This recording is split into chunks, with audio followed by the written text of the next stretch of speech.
అరే, మీ పేదరాశి పెద్దమ్మ వచ్చేసింది. రండి రండి, త్వరగా కథ చెప్పుకుందాం. ఈ కథ చాలా పూర్వకాలం కథ, పాత కథ. సరదా సరదాగా నవ్వుకుందాం, సరేనా? అనగనగా ఒక చిన్న ఊరు. ఆ ఊర్లో ఒక చిన్న ఇల్లు. ఆ చిన్న ఇంట్లో అమ్మ, నాన్న, ఇద్దరు పిల్లలు. వాళ్ళకి ఏం కావాలన్నా ఎద్దుల బండిలో చాలా దూరం వెళ్ళి తెచ్చుకోవాలన్నమాట. నాన్న సరుకులన్నీ కొనడానికి బయలుదేరారన్నమాట. సరే వెళ్ళి అన్ని సరుకులు కొనుక్కొని బండిలో అన్నీ వేసుకొని తిరుగు ప్రయాణం అయ్యారు. ఆ బండిలోంచి నన్ను కాపాడండి, నన్ను రక్షించండి అని ఒక మాట వినబడుతుంది. అరే, ఎవరు అని చుట్టూ చూస్తే ఎవరూ కనబడలేదు. మళ్ళీ కొంత దూరం వెళ్ళాక మళ్ళీ నన్ను కాపాడండి, నన్ను రక్షించండి అనే మాట వినబడింది. నాన్నకి ఏమీ అర్థమవలేదు.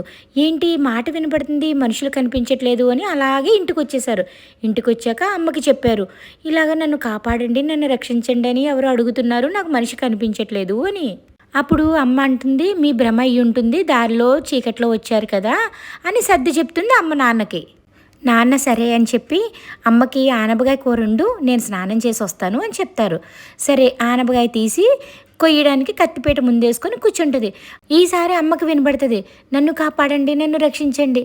అరే, ఎవరమ్మా నువ్వు, కనిపించట్లేదు, వినిపిస్తోంది నీ మాట, అసలు ఎక్కడున్నావు అని అడుగుతుంది అమ్మ. అప్పుడు ఆ గొంతు, నేను ఒక రాజకుమారిని అమ్మ, నన్ను ఒక రాక్షసుడు అడిగి కోరిన వరం ఇవ్వలేదని చెప్పి నన్ను ఆనపకాయలో బంధించాడు. ఇప్పుడు నన్ను కత్తిపీటతో కోసావంటే నేను చచ్చిపోతానమ్మా, నన్ను ఎలాగన్నా బయటికి తీసి రక్షించు తల్లి అని వేడుకుంటుంది.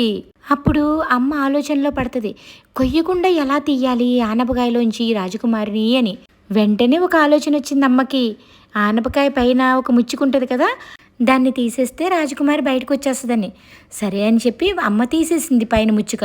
రాజకుమారి బయటకు వచ్చి అమ్మకి దండం పెట్టి బోళ్ళని వరహాలిచ్చి దీవించి వెళ్ళిపోయింది.